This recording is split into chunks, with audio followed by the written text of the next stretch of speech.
तासगाव कवठे महांकाळ मतदारसंघातून राष्ट्रवादीचे उमेदवार आर पाटील यांच्या पत्नी श्रीमती सुमनताई रावसाहेब पाटील यांनी आज उमेदवारी अर्ज दाखल केला। यावेळी राष्ट्रवादीचे प्रदेशाध्यक्ष सुनील तटकरे, दिलीप वळसे पाटील, काँग्रेसचे जिल्हाध्यक्ष मोहनराव कदम, शिवसेनेचे आमदार अनिल बाबर हे उपस्थित होते।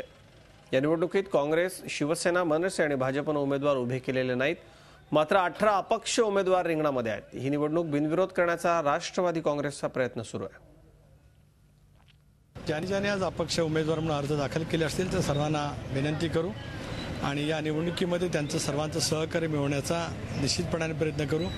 मी तर आपल्यामार्फत सर्वांनाच हात जोडून विनंती करू इच्छितो आहे की 27 तारखेलाच सर्वांनी अर्ज मागे घ्यावेत, बहिणींना बिनविरोध निवडून द्यावं आणि अधिवेशनामध्ये सहभागी होण्याची संधी देऊन आम्हाला आदरांजली वाहावी। आपला लोकप्रतिनिधी हा तिथे जाऊन एक सांगू शकला पाहिजे, बोलू शकला पाहिजे।